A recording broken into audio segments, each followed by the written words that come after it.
Wow. It was giving me a real problem to get in here. It was really giving me a problem. Sorry guys, it was giving me a big problem to try to get in here. So, hi everybody, hope you made it over. Majority of you did from the sale. And we're going to go over some of the true crime, what's going on tomorrow, the Troconis. Closing statements for Michelle Troconis. So, big deal. We'll see how quickly it goes to the jury. But, you know, we'll be watching that. We took a poll in the last one. The majority of you think she will be found guilty. I think she will be found guilty. I don't think the jury will take too much time deliberating. So we'll find out about that tomorrow, whether we'll be on, how long we'll be on verdict watch, if it will continue, and we'll see. Right now we're going to talk about Laken Riley. Okay, she was the nursing student who was murdered at UGA in Georgia, and the killer allegedly stalked her like prey. She ran cross-country track for years, 4 years in high school. That was in River Ridge in Woodstock, Georgia. She loved running, and it was something she did during, you know, and in, you know, not during when she's studying, but while she was studying at the University of Georgia. She earned her undergraduate degree, and she started her education to be a nurse. She went out for a morning run. She grabbed her phone, told her roommate that she's going to be back as soon as she has a half a run at the UGA campus intramural fields, but she doesn't return to her room for hours. So her roommate starts to get worried, and she ends up calling the campus police. That was at 12:07 p.m. 45 minutes later, grim news, horrific news that changes lives forever, because officers find Riley's body behind Lake Herrick. She was not breathing, unconscious, and she had visible injuries. Somebody was arrested very soon called Jose Antonio Ibarra, who was 26. He's been charged with malice murder, felony murder, aggravated battery, aggravated assault, false imprisonment, kidnapping, hindering a 911 call, and concealing the death of another. Ibarra is from Venezuela. He came to the United States illegally. He arrived in El Paso, Texas with his wife and her 5-year-old son. So his family was sent to New York City, and he is working for DoorDash and Uber Eats. He was arrested while he was working for DoorDash and Uber Eats, and he was having his wife's 5-year-old son on his scooter without any helmet or protection of any kind. He split up with his wife that he came over here illegally with, and then at some point moved to Athens, Georgia with his brother, Diego, and his apartment is 5 minutes away from where Laken's body was found. So let's see what other updates on this and why he, you know.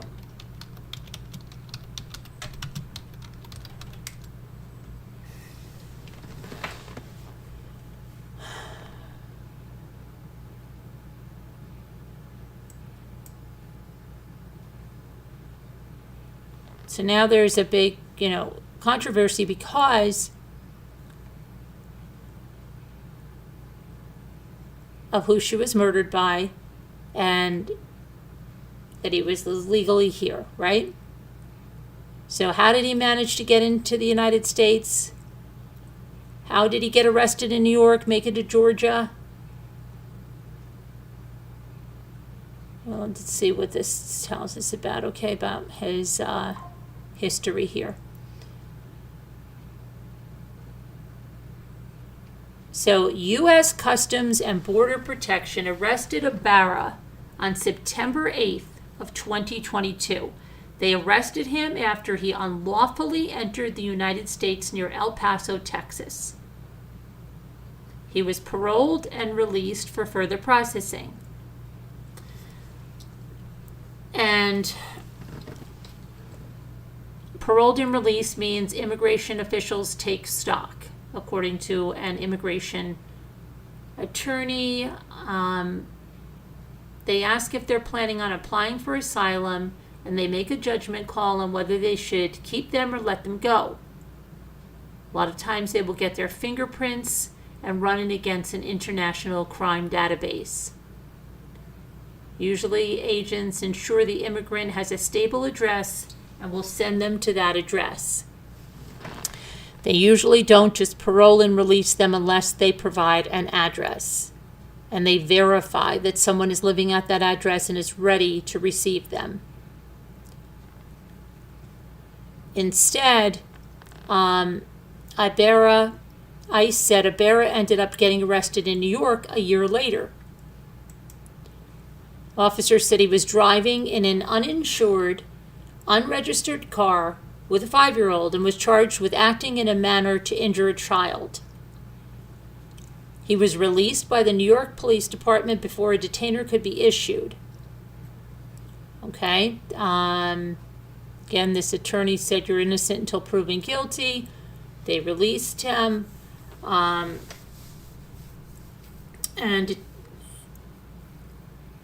they try to put him on a detainer that's a request to keep them detained for 48 hours so they can pick them up for immigration violations, but the local jails don't have to do it.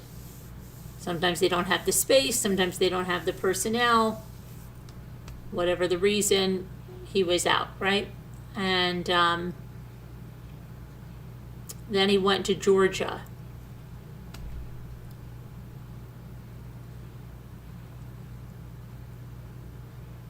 Let's see. ICE has lodged a detainer against him, which means that he could be deported at any time, even before his murder trial, if the county wants that. Let's see. Counties usually choose for immigrants to stand trial and serve a sentence in the United States. Well, wasn't that the one that killed Molly Tibbetts, who was running as well in Iowa, right? Wasn't that a case very similar? I believe so, yes. He was here illegally, right? There's many, many cases of that, unfortunately, you know. So, Diego Ibarra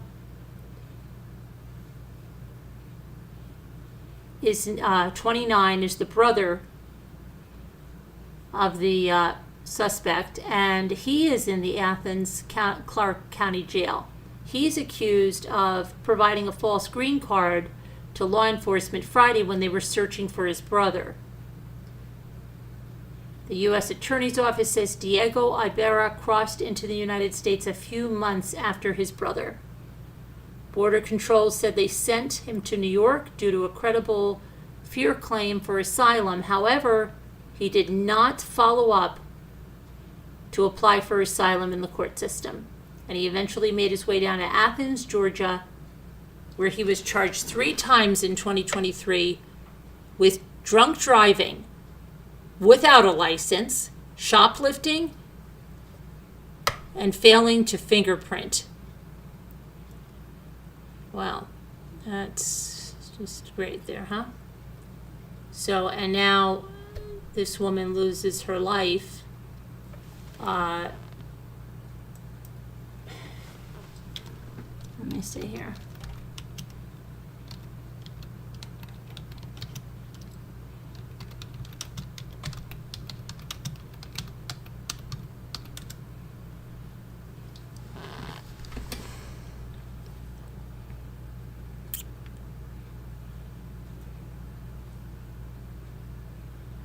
Okay, let me look at something here. This is some court documents are shedding light on what happened here. The suspect used an object as a weapon in the crime. He's also accused of disfiguring her skull, according to the arrest affidavits. Oh my gosh. He's accused of dragging 22-year-old Laken to a secluded area on Thursday.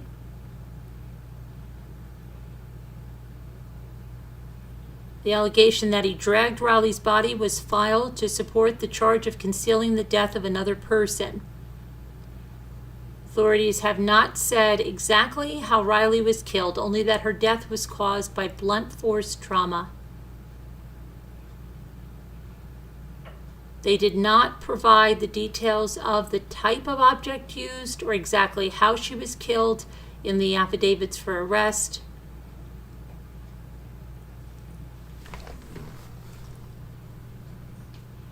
Hundreds of students and faculty members gathered together Monday afternoon for a vigil for Laken Riley, organized by her sorority sisters at the University of Georgia campus. Many people cried, and members of Alpha Chi Omega held carnations, a symbol of the sorority.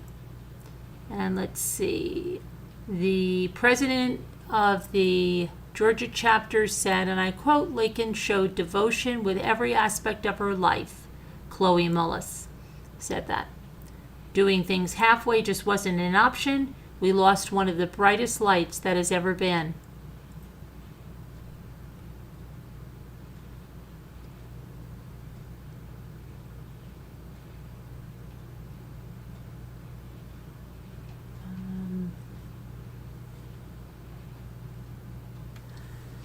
So now,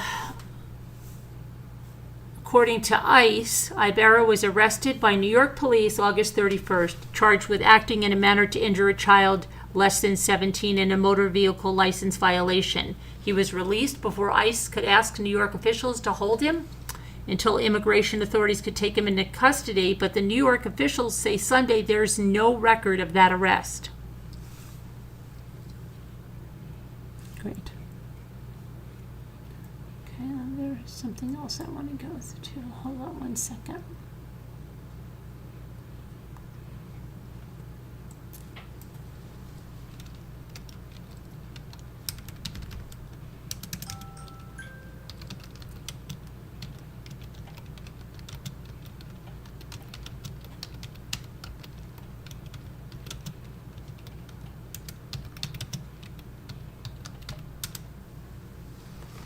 Okay.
Trying to get to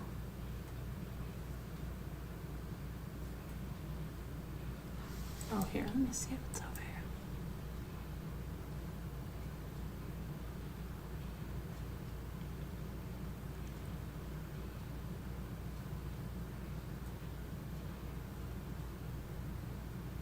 Okay, so according to those documents, again, the arrest affidavit, it shows that Jose Ibarra and his brother Diego lived off Millage Avenue, which is less than 2 miles, again, where Riley's body was found.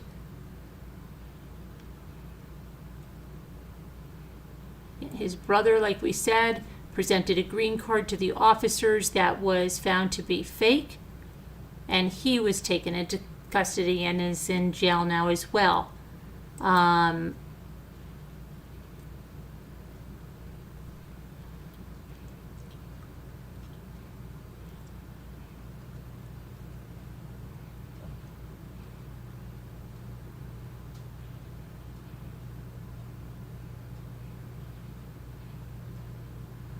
authorities believe that Diego Ibarra arrived in Georgia from New York by September 2023. And that was after officers arrested him for the first time and charged him with driving DUI and driving without a license. He was arrested again a month later for shoplifting. Court documents then say the brother, Diego, was arrested again for failing to appear for fingerprinting.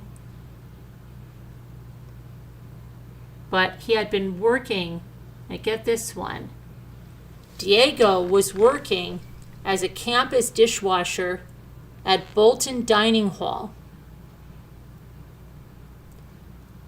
Spokesperson for the university said that Diego Ibarra gave them a fake green card to get the job, but he never submitted the correct documents to keep his job. He was never paid. Now both brothers in the Athens County Jail with no bond, but that's not going to change what happened, right? I mean, there's so many balls.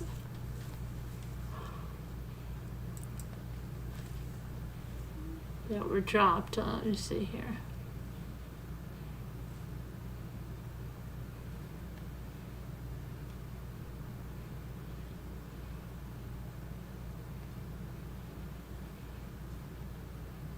Really sad case.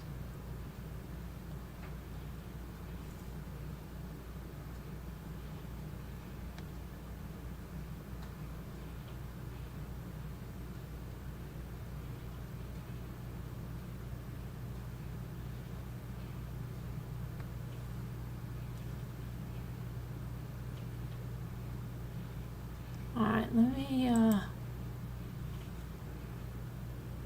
no. Okay. All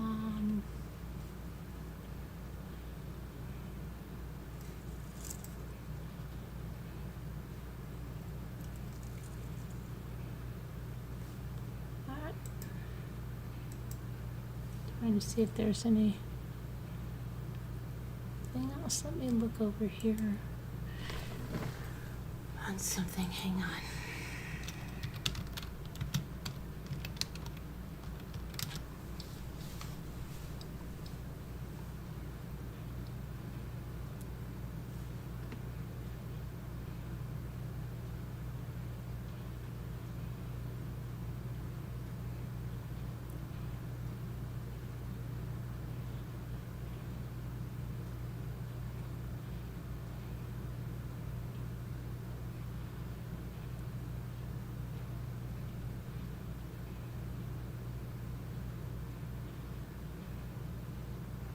I'm just trying to see if I can find this.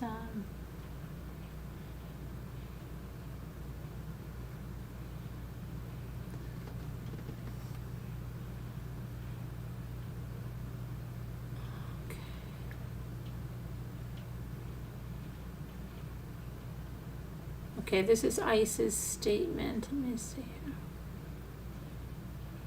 So ICE's statement is that Jose Ibarra, a 26-year-old citizen of Venezuela, was arrested by U.S. Customs and Border Protection on September 8th of 2022 after unlawfully entering the United States near El Paso, Texas. He was paroled and released for further processing on September 14th, 2023. Ibarra was arrested by the New York Police Department and charged with acting in a manner to injure a child less than 17 and a motor vehicle license violation. He was released by NYPD before a detainer could be issued. On February 23rd, 2024, ERO Atlanta encountered Ibarra pursuant to his arrest by the University of Georgia Police Department and being charged with murder and other crimes. ERO Atlanta launched a detainer.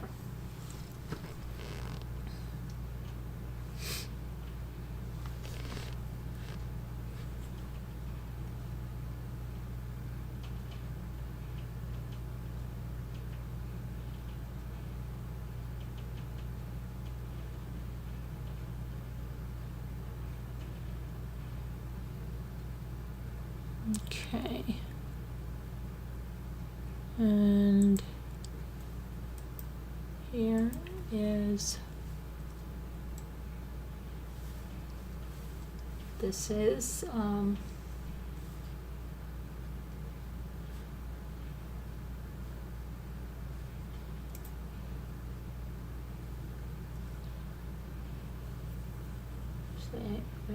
booking time, currently incarcerated. He is 5'3" and 170 pounds.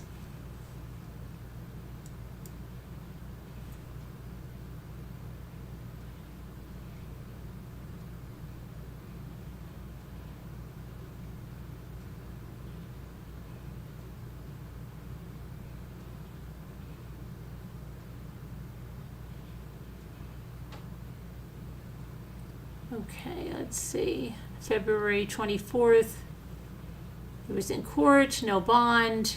Media was allowed in, but not allowed to show Ibarra on camera. His lawyer argued he should not be shown on camera in jail clothing, and the judge agreed, so the media could not show him.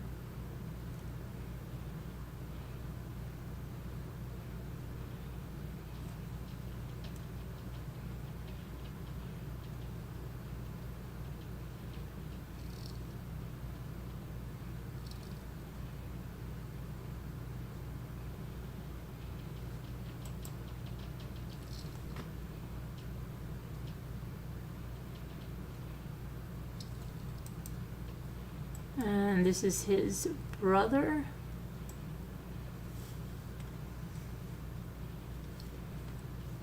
Diego, who had the alleged fake green card. Oh, that was proven fake, so fake green card.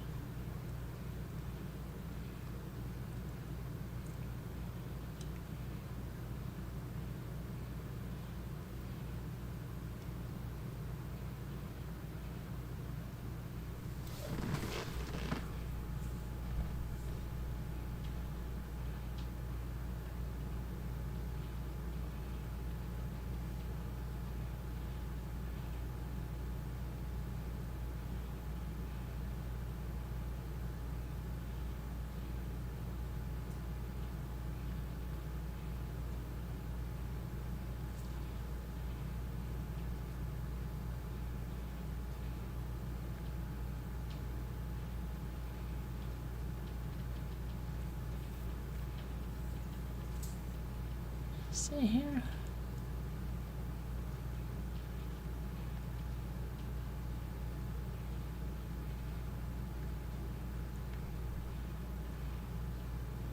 Okay, so yeah, see, that's the latest here.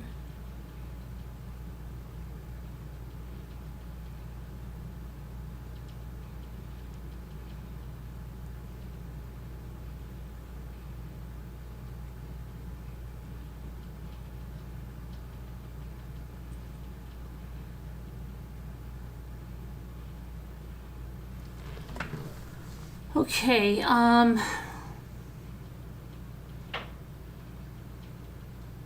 very sad there.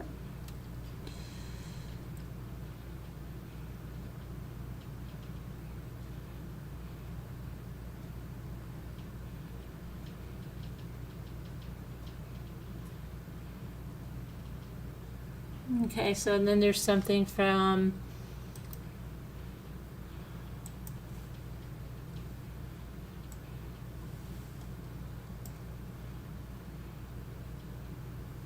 immediate release, the Athens Clark County Courthouse. DA Gonzalez brings in top trial attorney for task force in preparation of new felony case. I want to express my gratitude to my colleagues from across Georgia who have supported our circuit during this tragic event at our flagship institution. We will not allow this or any other case to be used for political gain. Our top priority is the safety of every citizen, and we are fully committed to ensuring that justice is served for the loss of every life. Sheila Ross from the Prosecuting Attorney's Council will return to the Western District. We welcome her back as a knowledgeable and well-respected trial attorney with the expertise ready to bring justice on behalf of Laken Riley. In preparation, this office and our law enforcement partners have maintained constant communication throughout the investigation. We will provide further updates once the case is turned over to our office. From day one, our office has worked diligently to keep this community safe from anyone who seeks to do it harm. This includes those who believe that violence is the answer. We will ensure that such individuals are brought to justice. Our hearts and our work are with the victim's family and friends during this difficult time. We will provide additional comments once more information becomes available.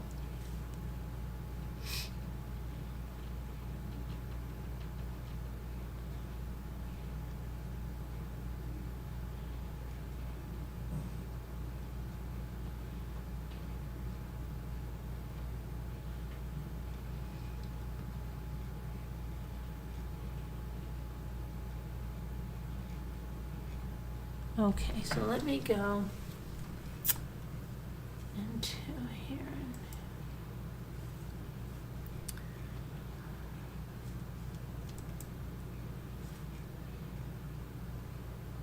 Okay, be on the lookout. Did they find this one? Okay, so let's see what's going on with little Elijah. Looks like the caregiver is due. Hold on a minute, let me get this up here. Elijah Vue. Let me go to my other.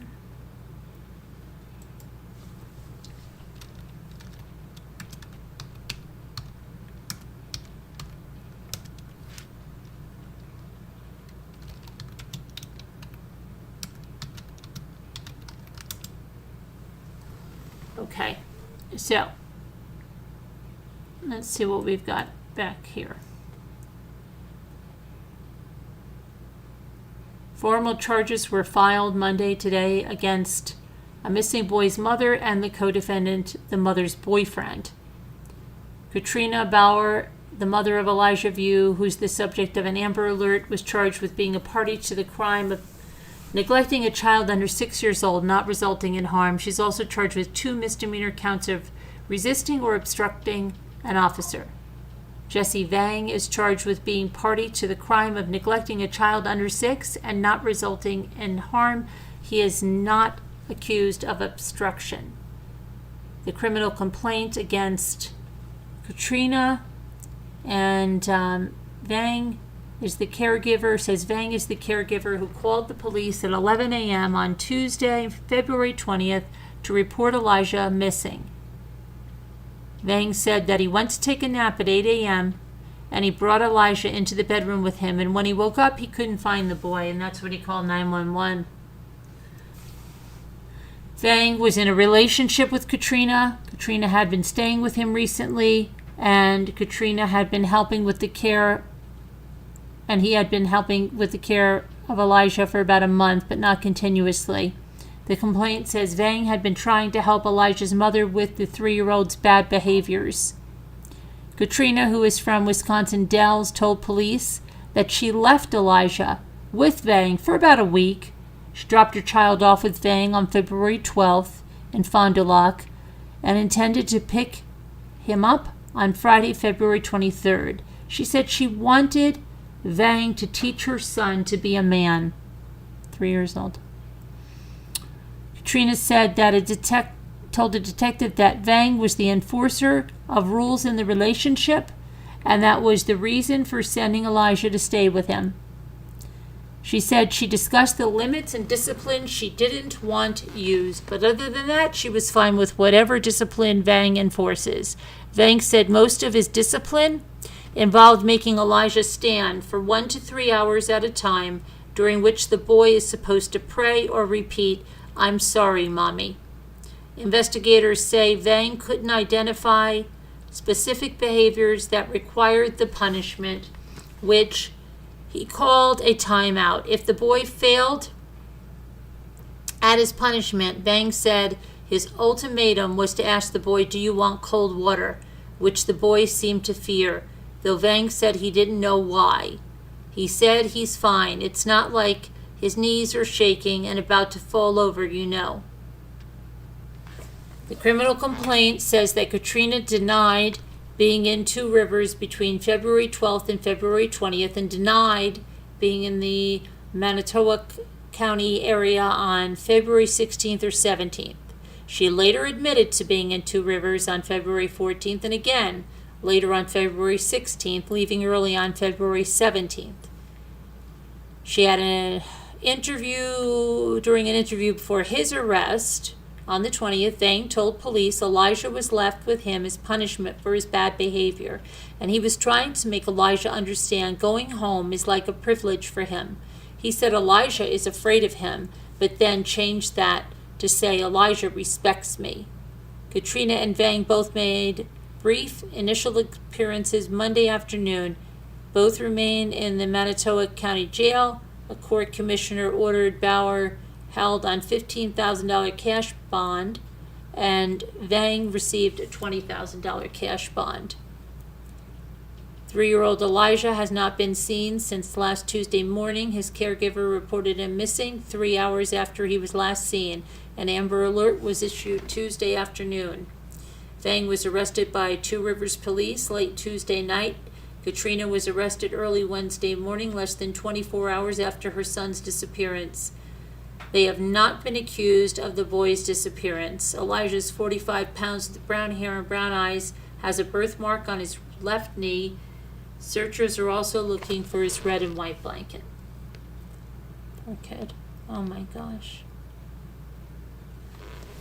One person searching has walked 300 miles to look for Elijah,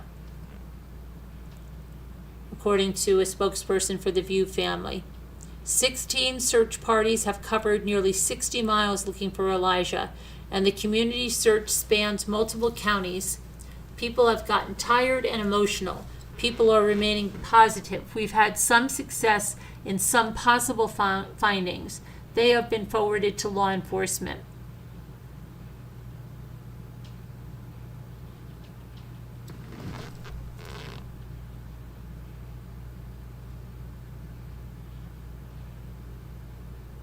The Vue's family search group is taking a break Monday so everyone can rest and come back stronger. The next community search is planned for tomorrow, 10 a.m. to 4 p.m. at the McAdow Theater, 1118 Washington Street in Manitowoc. We're in touch with the family's coordinator. If you have any information about Elijah, the state tip line is 1-844-267-6648.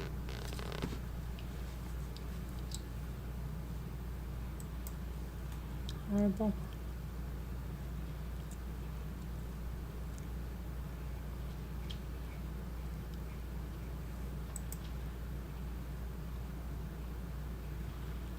We told you about Audrey Cunningham, how the suspect in her case ended up being on police cam nude in his cell.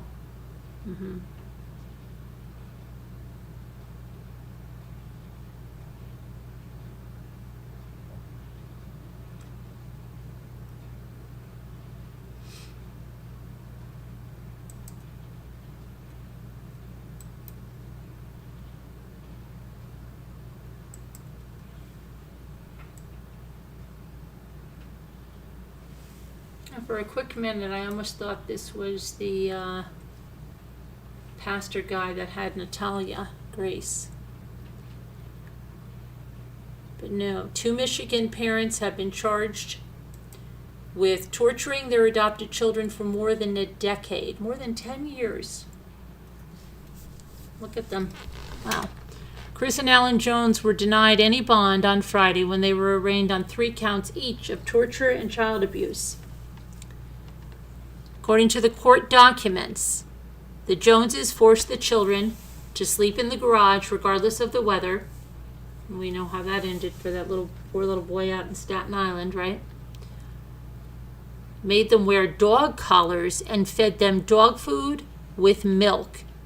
and oatmeal with hot sauce. Sickos. But they were given children. They were given children to adopt. A care provider first reported the abuse back in 2017, but nothing was done. Abuse reported 2017, nothing done. The Kent County prosecutor Chris Becker said a delayed response is common when abuse is reported. Said a delayed response is common. Yeah, great. That's what it should be, delayed. Oh, abuse? Yeah, delayed.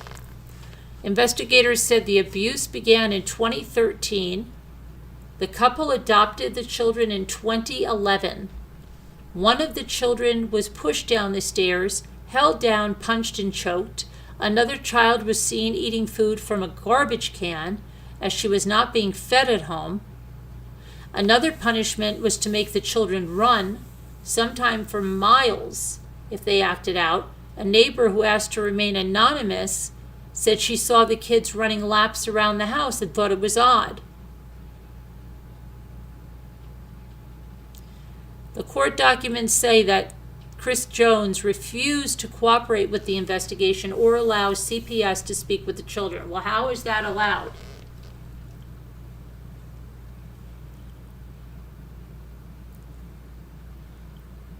Wow.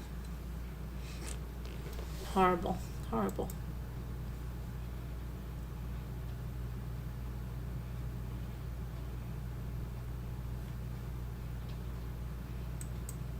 Okay, there's a manhunt in Louisiana. Did they find this guy?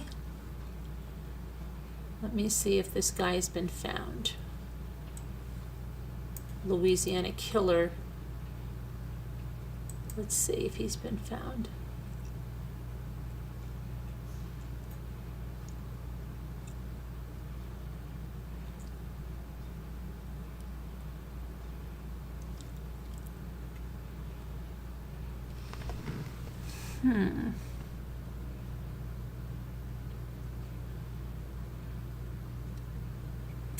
I don't think he's been found. If you're in Louisiana, stay safe.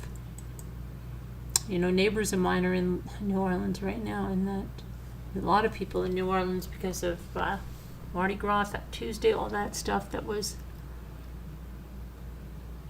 So here is the convicted murderer. That is, let's see here.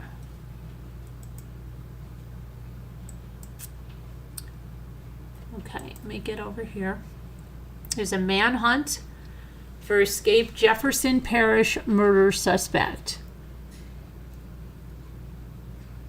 At a Sunday evening news conference, the sheriff said Leon Ruffin, who was in custody for a second-degree murder he was not, he's saying accusation. Something else said convicted. So, okay, murder accusation, escaped a medical transport. He was taken to Ochsner's West Bank campus earlier in the day, and when he was released back into the police's custody, he created a disturbance in the back of the deputy's car. The deputy got out, and at that point, somehow the suspect was able to pepper spray the female deputy. They're not sure where the pepper spray came from because the deputy still had hers on her body. The suspect stole the deputy's vehicle. It was a marked JPSO Ford Explorer with a license plate 239626 and a unit number G068. Around 9:20 p.m. Sunday, the unit was found unoccupied in Algiers. The sheriff considers Ruffin armed and dangerous. Law enforcement is actively looking for him.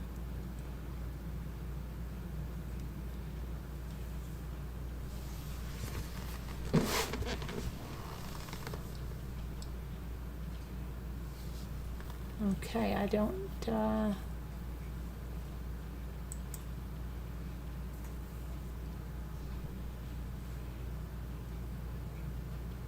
think he's been found, so.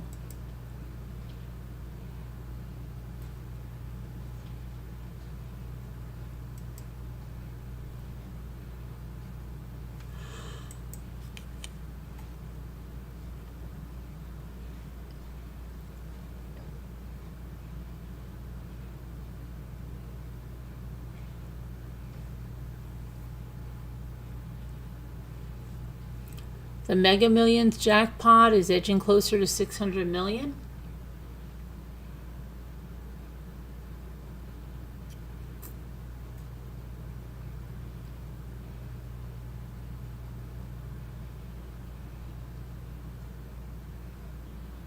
The couple that was aboard their yacht and missing, well, the escaped prisoners left a bloody trail after hijacking their yacht, and they likely tossed the bodies overboard, according to law enforcement.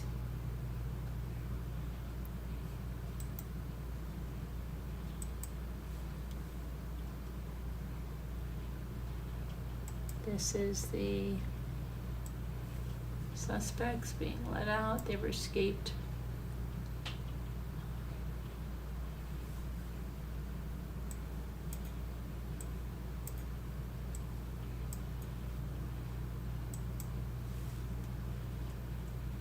Okay, so the local authorities say that Ralph Hendry, his wife Kathy Brandel,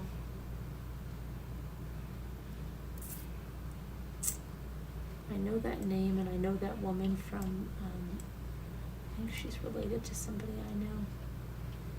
He was 66, she was 71. Both of Virginia are presumed dead after they were last seen February 18th, and their boat was found anchored and deserted days later.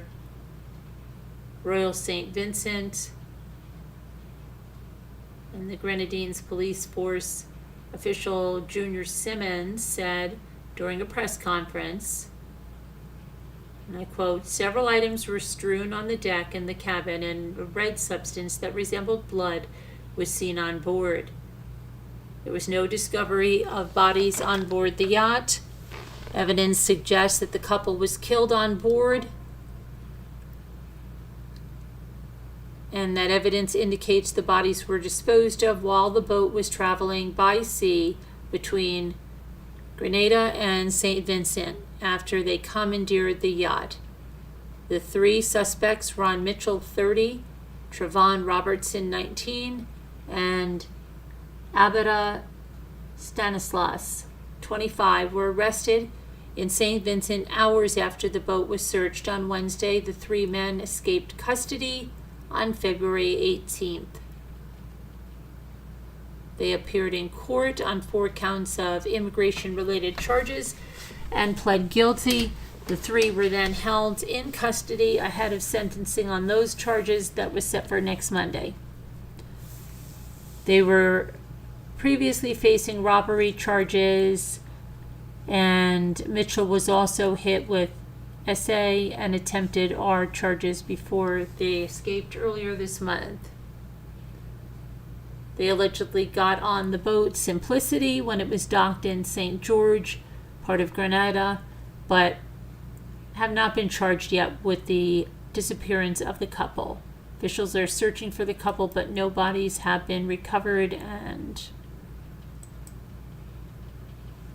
this was the couple, and this was their boat Simplicity.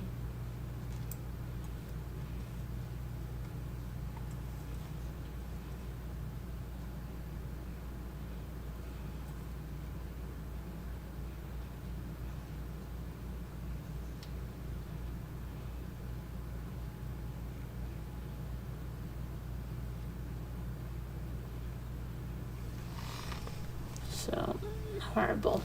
Okay,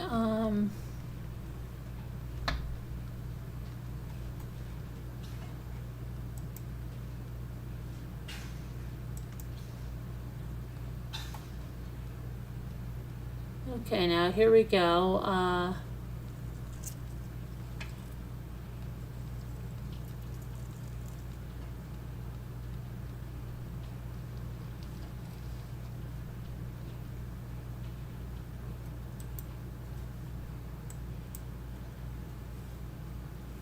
Okay, here we go, okay? Now listen to this, okay? All right. Family Dollar.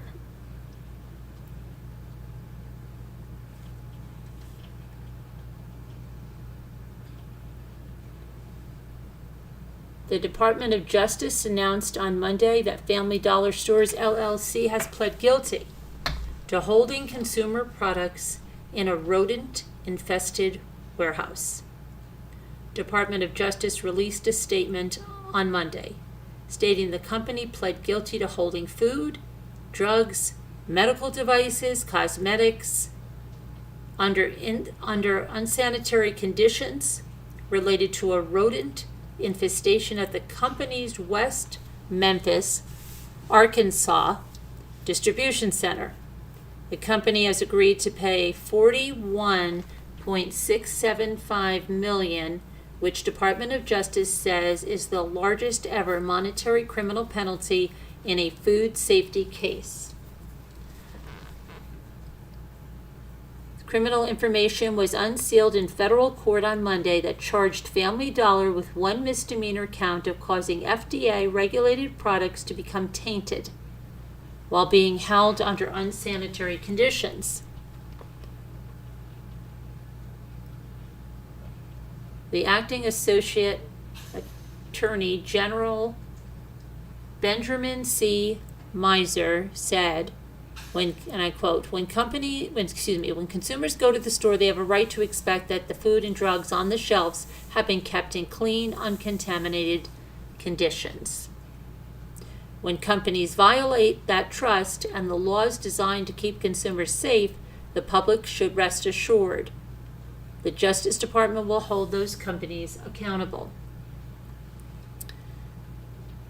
The plea agreement requires Family Dollar and Dollar Tree to meet vigorous corporate compliance and reporting requirements for the next 3 years. Consumers trust products purchased from retail stores such as Family Dollar are safe. It's incomprehensible that Family Dollar knew about the rodent and pest issues at their distribution center in Arkansas, but continued to ship products that were unsafe and unsanitary.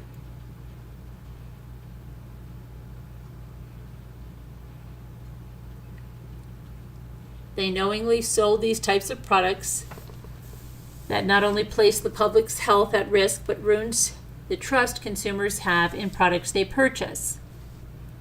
Products shipped and sold are required to be safe for consumers, and the safety of Arkansans and others are extremely important. So in pleading guilty, the company admitted that its Arkansas distribution center shipped FDA-regulated products to more than 400 Family Dollar stores in Alabama, Missouri, Mississippi, Louisiana, Arkansas, and Tennessee.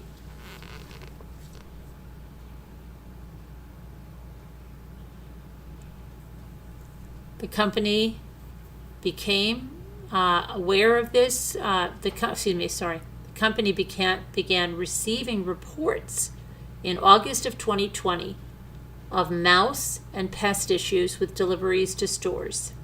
By the end of 2020, there were stores that reported receiving rodents and rodent-damaged products from the warehouse.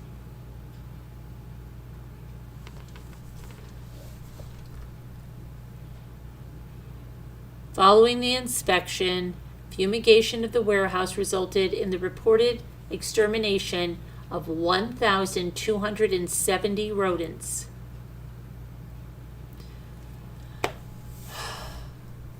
Now, the plea agreement showed the company continued to ship FDA-regulated products from the warehouse until January of 2022, when an FDA inspection revealed live rodents, dead and decaying rodents, rodent feces, urine and odors, and evidence of nesting throughout the facility.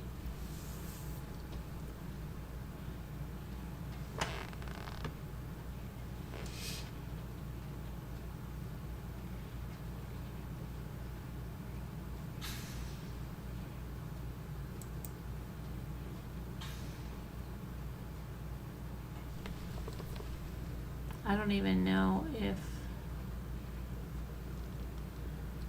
you guys are still here. Let me make sure. Come on.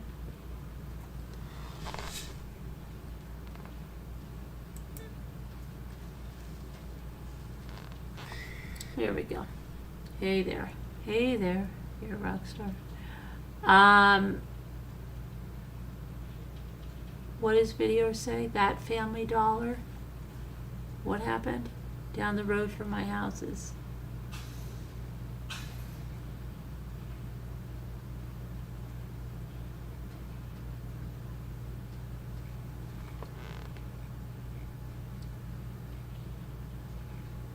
Well, gross stuff, okay?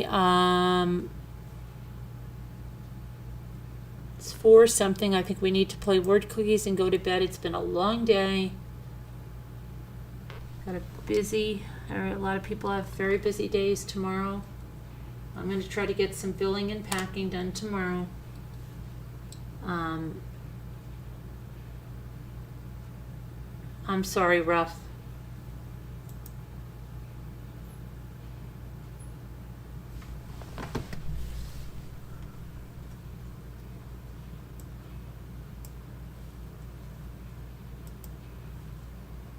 The oven race still on. I thought that only happens on the weekend.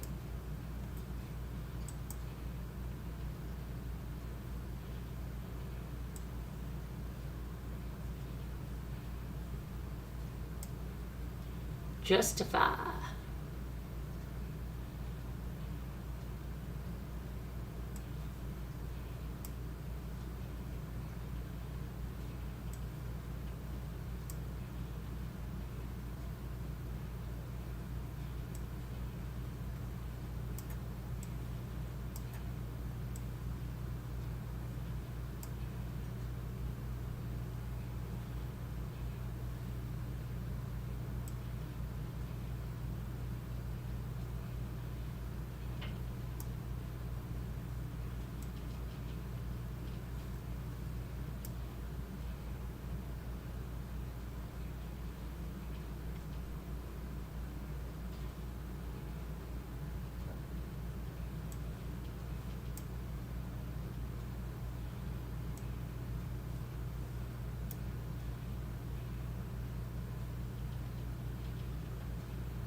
Good night, Ralph.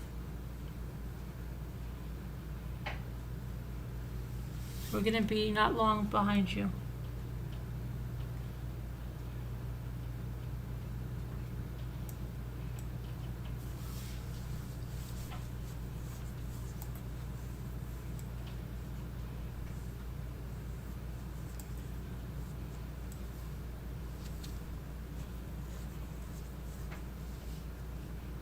What's this last word here? Margot, where are you? Margot.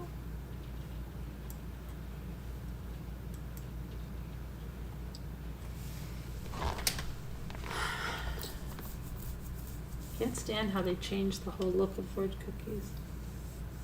I'm tired, guys. We need one more word. Jitsu? Let's see. Maybe. Hold on a minute. My thing is not working.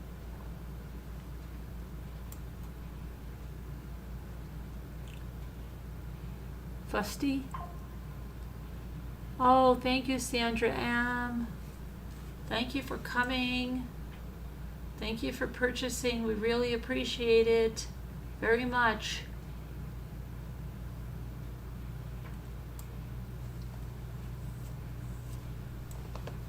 Feisty. No, we don't have any.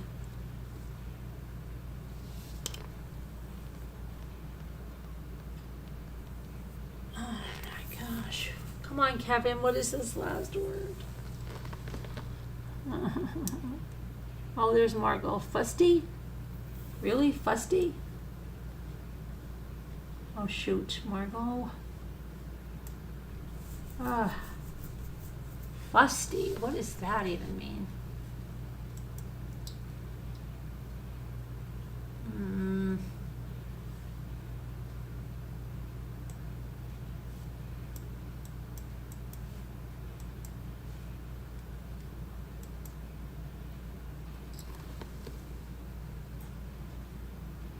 See if we can get any of these before we go to bed.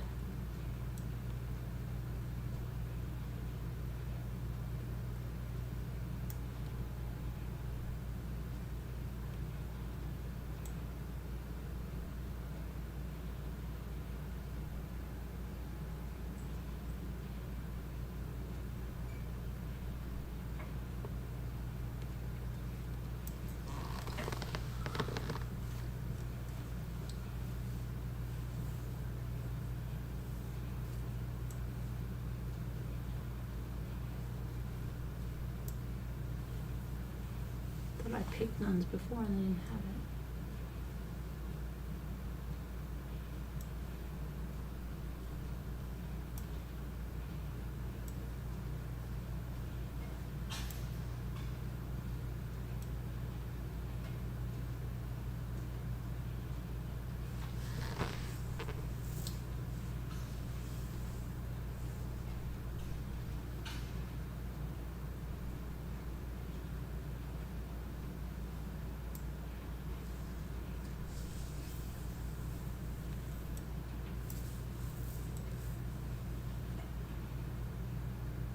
All right, we gotta go to bed.